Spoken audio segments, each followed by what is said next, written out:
Trong cõi hồng trần cuồn cuộn, con người mãi miết đuổi theo những hư vinh, để rồi vô tình đánh mất sự bình yên trong tâm khảm. Đức Phật từng dạy, mọi khổ đau trên đời đều bắt nguồn từ sự chấp niệm, mọi muộn phiền đều khởi sinh từ lòng tham cầu không dứt. Đêm đã về khuya, vạn vật đã chìm vào tĩnh lặng. Đây là lúc bạn nên gác lại những lo toan của một ngày dài, để tâm hồn được sưởi ấm bởi ánh sáng của trí tuệ và lòng từ bi. Hãy thả lỏng cơ thể, lắng nghe từng nhịp thở, và để lòng mình lắng lại như mặt hồ không gợn sóng. Những câu chuyện nhân quả sau đây không chỉ là những bài học cổ xưa, mà còn là liều thuốc chữa lành cho những trái tim đang mệt mỏi, là kim chỉ nam giúp bạn tìm thấy bến đỗ an yên giữa dòng đời vạn biến. Nguyện cho những lời dạy của bậc thánh hiền sẽ len lỏi vào tâm hồn bạn, hóa giải những hận thù, khơi dậy lòng vị tha và dẫn lối cho bạn về với nẻo thiện. Ngay bây giờ, mời bạn cùng bước vào không gian của sự tỉnh thức và chiêm nghiệm qua những câu chuyện sâu sắc sau đây. Bát trà nóng và bài học buông bỏ. Trong một ngôi chùa cổ tĩnh mịch trên đỉnh núi cao, có người đệ tử trẻ ngồi bên vị sư già với gương mặt đầy u sầu. Anh khẽ hỏi: "Thưa thầy, có một người đã làm tổn thương con sâu sắc. Con rất muốn buông bỏ, nhưng sao thấy khó quá. Làm cách nào để tâm con được bình yên?" Vị sư không đáp lời. Ngài lặng lẽ cầm ấm nước sôi rót vào bát trà trên tay người đệ tử. Khi nước đã đầy bát, Ngài vẫn không dừng lại mà tiếp tục rót thêm. Nước sôi tràn ra ngoài, thấm qua lớp gốm mỏng bắt đầu nóng rực. Đôi tay người đệ tử run rẩy vì nóng, nhưng vẫn cố chịu đựng. Cuối cùng, khi nước sôi tràn ra quá nhiều gây bỏng rát, anh không thể chịu nổi nữa, liền vô thức buông tay. Chiếc bát rơi xuống sàn vỡ tan tành. Lúc này, vị sư già mới ôn tồn nói: "Con thấy đó, trên đời này chẳng có gì là không buông bỏ được.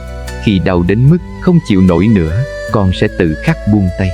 Nhưng tại sao con lại đợi đến khi bị bỏng mới chịu buông, trong khi con có thể chủ động đặt bát trà xuống từ sớm?" Nỗi hận thù hay sự tổn thương cũng giống như bát trà nóng này.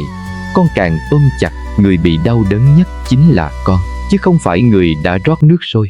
Nhân quả vốn rất công bằng, kẻ làm sai sẽ có nghiệp báo của họ. Việc của con là vị tha cho chính mình. Vị tha không phải là dung túng cho người khác, mà là cho phép trái tim con được tự do. Đừng dùng lỗi lầm của người khác để trừng phạt bản thân mình thêm nữa. Hãy đặt bát trà xuống để tâm hồn lại được nhẹ nhàng như mây bay. Tiếp nối mạch cảm xúc về sự buông bỏ và nhân quả, câu chuyện thứ hai này mang tên Hai người khiêng kiệu. Đây là một bài học kinh điển về việc chúng ta thường vô tình gánh những áp lực của quá khứ vào hiện tại như thế nào. Có hai vị sư đang trên đường trở về chùa sau một chuyến đi xa. Khi đi đến một con sông chảy xiết, họ thấy một cô gái trẻ đang loay hoay, không biết làm sao để qua bờ bên kia. Thấy vậy, vị sư huynh liền tiến tới, đề nghị cõng cô gái qua sông. Sau khi đặt cô gái xuống an toàn ở bờ bên kia, hai vị sư tiếp tục hành trình của mình. Đi được một quãng đường rất dài, vị sư đệ không nén nổi thắc mắc liền hỏi: "Thưa sư huynh, chúng ta là người tu hành, vốn phải giữ giới, không được tiếp xúc gần với phụ nữ. Tại sao huynh lại có thể cõng cô gái ấy như vậy?" Vị sư huynh mỉm cười, bình thản trả lời: "Ta đã đặt cô gái ấy lại bên bờ sông từ lâu rồi, sao đệ còn cõng cô ấy tới tận đây?"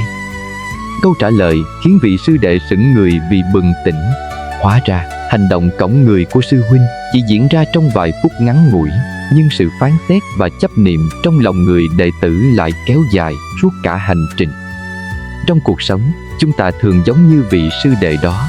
Có những chuyện buồn, những lời xúc phạm hay lỗi lầm của người khác đã kết thúc từ lâu, nhưng ta vẫn cứ tình nguyện gánh nó trên vai, để nó đè nặng lên tâm trí mỗi ngày.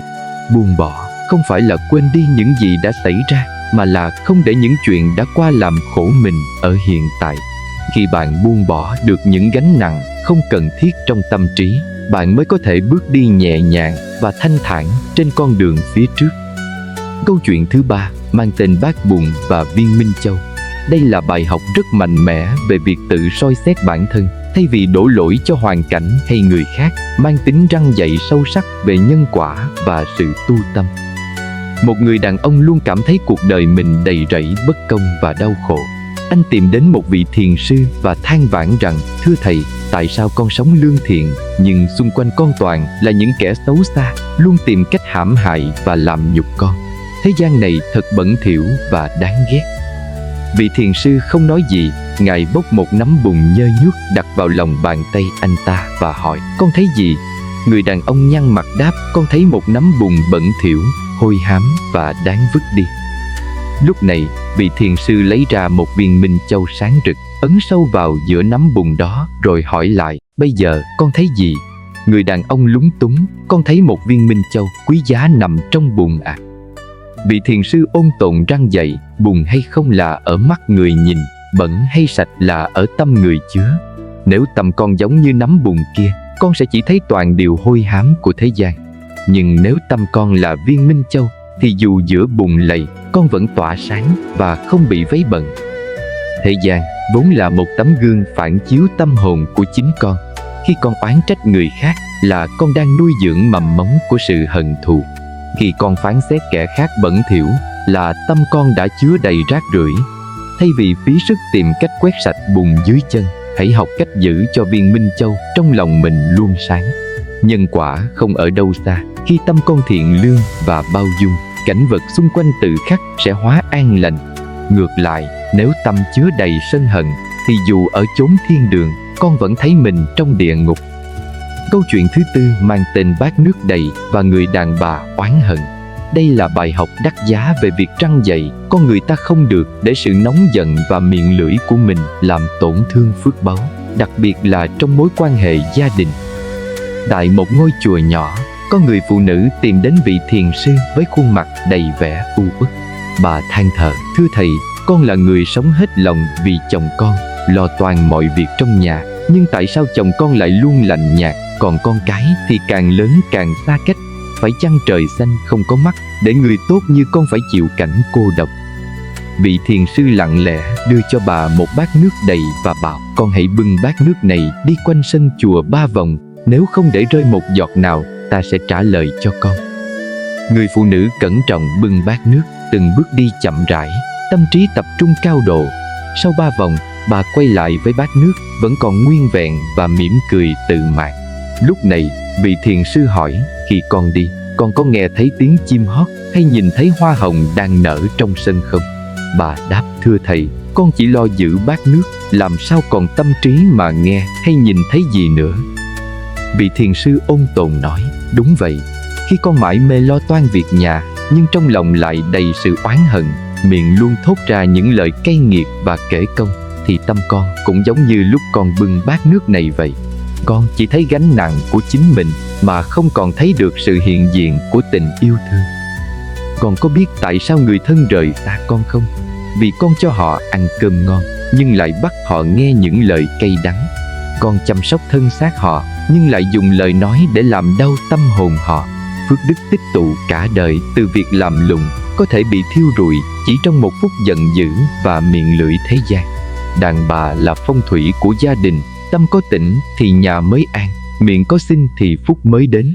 Nếu con không bỏ được cái tôi quá lớn và lòng kiêu hãnh của mình, thì dù con có làm bao nhiêu việc thiện, mái ấm của con vẫn mãi là một sa mạc khô cằn. Câu chuyện thứ 5 mang tên Bát cơm nguội và lòng hiếu thảo. Đây là một bài học rất đời thường trong bối cảnh gia đình, răn dạy sâu sắc về luật nhân quả hiện hữu ngay trong cách chúng ta đối xử với cha mẹ già. Trong một ngôi nhà nọ, có 2 vợ chồng trẻ sống cùng đứa con trai nhỏ và người cha già yếu. Vì tuổi cao, tay chân run rẩy nên mỗi khi ăn cơm, người cha thường làm rơi vãi thức ăn và đôi khi làm vỡ bát đĩa. Người vợ thấy vậy liền tỏ ra khó chịu, cằn nhằn chồng rằng cha làm bẩn nhà và lãng phí. Một ngày nọ, 2 vợ chồng quyết định đóng một chiếc máng gỗ nhỏ ở góc bếp, bắt người cha phải ngồi ăn riêng ở đó với những chiếc bát sành rẻ tiền. Từ đó, người cha già lặng lẽ ăn những bát cơm nguội lạnh trong góc tối, đôi mắt mờ đục nhìn về phía mâm cơm ấm cúng của con cháu mà lòng đau xót. Một buổi chiều nọ, khi đi làm về sớm, người chồng thấy cậu con trai nhỏ đang cặm cụi đục đẽo những mảnh gỗ thừa ngoài sân. Thấy con mồ hôi nhễ nhại nhưng ánh mắt vô cùng tập trung, anh tiến lại gần, xoa đầu con và trìu mến hỏi: con trai của ba, đang làm gì mà vất vả thế này? Đứa trẻ ngẩng khuôn mặt ngây thơ lên, lau mồ hôi trên trán, rồi hồ hởi khoe sản phẩm dở dang của mình. Thưa ba, con đang học cách đóng một chiếc máng gỗ thật đẹp. Con muốn chuẩn bị sẵn từ bây giờ để sau này khi ba mẹ già đi và tay chân run rẩy giống ông nội, con sẽ để ba mẹ ngồi ăn ở góc bếp này. Như vậy, nhà mình sẽ luôn sạch sẽ và ba mẹ không sợ làm vỡ bát đĩa quý của con nữa.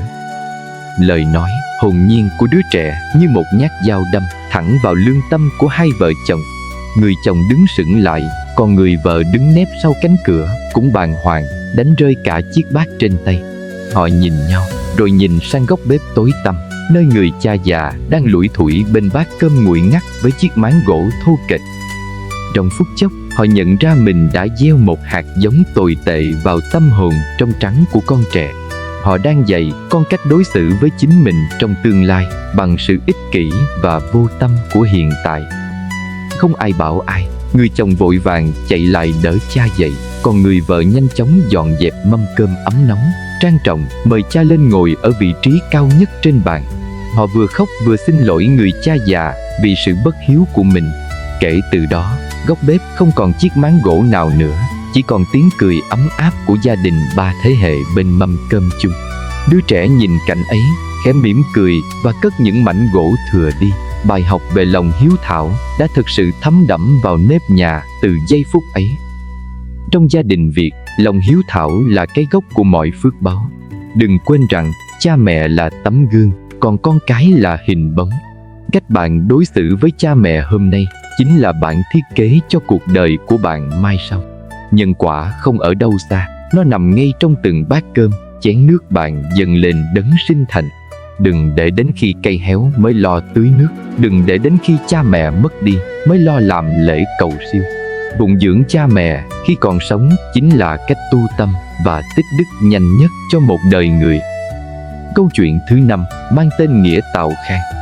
Trong một ngôi làng ven sông yên bình, câu chuyện về vợ chồng Nam và Lan luôn là nỗi xót xa cho tình nghĩa phu thê.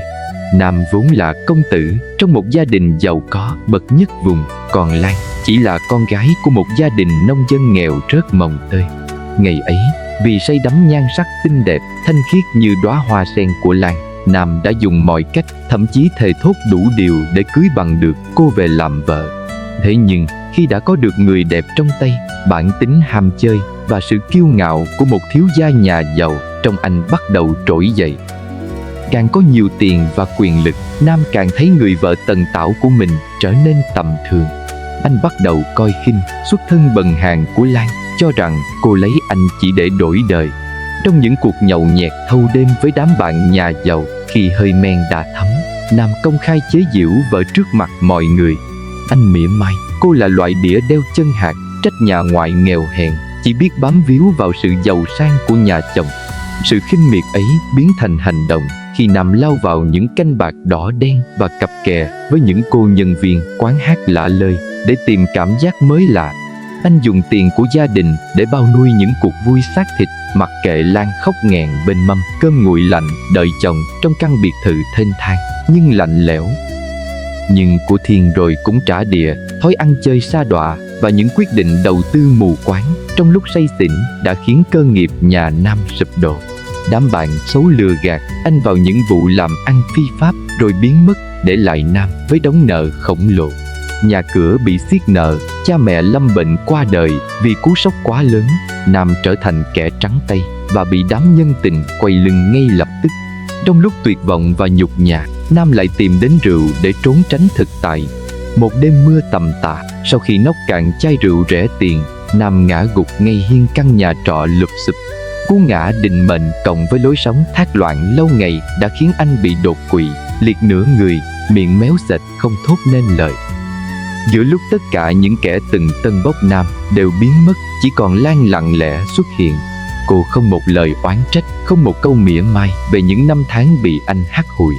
Lan lẳng lặng bán đi những món trang sức cuối cùng, vay mượn khắp nơi để đưa chồng vào viện cấp cứu. Để có tiền thuốc thang cho người chồng từng coi mình như kẻ hầu người hạ, Lan bắt đầu chuỗi ngày làm việc không nghỉ. Sáng sớm, cô ra chợ lấy rau về bán lẻ, trưa đi rửa bát thuê cho các quán cơm, tối lại về sắc thuốc và xoa bóp tay chân cho Nam. Mỗi khi tỉnh táo, nhìn thấy dáng hình gầy gò của vợ đang cặm cụi giặt những tấm ga giường đầy mùi bệnh tật, Nam chỉ biết chảy nước mắt trong đau đớn. Anh muốn nói lời xin lỗi, muốn ôm lấy đôi bàn tay thô ráp của người phụ nữ mà anh từng thề non hẹn biển, rồi lại nhẫn tâm chà đạp, nhưng cơ thể bất động không cho phép. Anh nhận ra rằng nhan sắc xinh đẹp của Lan mà anh từng khao khát, chiếm hữu không đáng giá bằng trái tim bao dung, vị tha của cô. Tháng ngày trôi qua, bằng sự kiên trì của Lan, sức khỏe của Nam dần hồi phục. Một buổi chiều nắng nhẹ, Nam run rẩy nắm lấy tay vợ, nghẹn ngào thốt lên lời hối lỗi muộn màng. Lan mỉm cười, đôi mắt rưng rưng nhưng chứa chan tình nghĩa. Cô bảo mình còn người là còn tất cả. Câu chuyện để lại bài học sâu sắc rằng tiền bạc chỉ là phù du, duy chỉ có cái nghĩa tào khang mới là báu vật thực sự cần trân trọng cả đời.